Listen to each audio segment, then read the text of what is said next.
Welcome back, everyone. If there is one thing I truly cannot stand, it is injustice. Perhaps that's because I've experienced it firsthand, and ever since, I've made it my mission to advocate for fairness and truth wherever possible. Yesterday, LBC's Nick Ferrari assured his listeners that Tommy Robinson had almost collapsed a trial. Now, those who are better informed would strongly dispute this claim, and if I may say so, it was a grossly misleading statement that failed to present the full story or, indeed, the truth. The one thing Mr. Ferrari was right about was when he stated that Tommy's record was no laughing matter. Why would anyone support a convicted criminal? But let's be clear, this is not about making excuses for Stephen Lennon. I do not waste my time chasing lost causes or indulging in cheap conspiracy theories.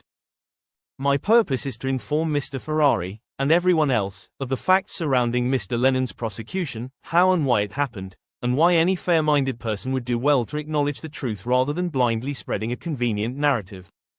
The information I will now share pertains to the incident in Leeds in 2018.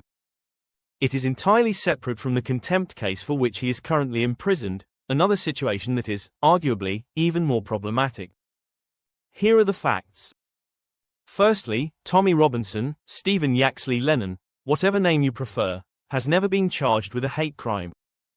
Nor has any hate crime incident been registered against him.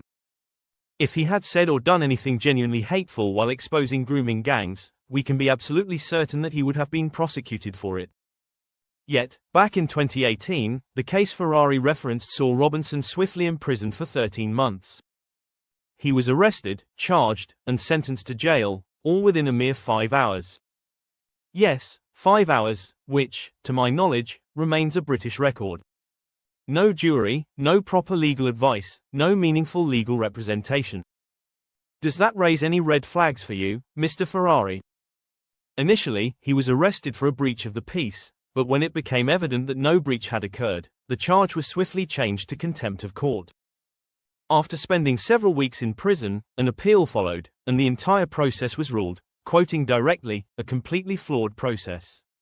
But it didn't stop there. The authorities went back for a second attempt to convict him. This time, he appeared at the Old Bailey. The Old Bailey, Mr. Ferrari. When was the last time anyone appeared at such a court for an alleged minor offence? Within an hour, Nicholas Hilliard, the Recorder of London, referred the case back to the UK government's Attorney General. And then, in a third attempt, a case was brought directly by the Attorney General himself. This, in my opinion, and in the opinion of many others, was nothing short of a politically motivated prosecution. The President of the Queen's Bench Division, Victoria Sharp, and Mr. Justice Warby concluded that, and I quote, there was no intention to interfere with the administration of justice. Furthermore, neither the initial trial nor the subsequent trial was prejudiced in any way. In plain English, Mr. Ferrari, that means he was not guilty. But despite that, they still found him in contempt and sent him back to prison anyway. So, Mr. Ferrari, if you are the man of integrity you claim to be, if you are a true journalist who cares about facts, then I ask you, instead of smirking when you bring up Tommy Robinson's criminal record, instead of mocking and distorting reality, why don't you examine the details of his convictions? Look at the facts. Look at the broader implications of what can only be described as lawfare. Then, perhaps, we can all agree that this is no laughing matter. No laughing matter at all. But let's take this a step further. What does it say about our society when justice can be wielded as a weapon against individuals whose views are unpopular?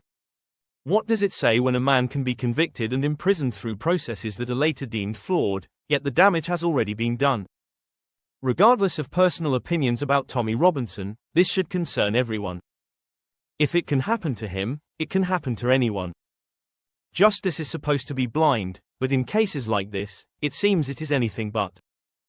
So, Mr. Ferrari, and anyone else who values truth, I urge you, look beyond the headlines, question the narratives, and seek the truth.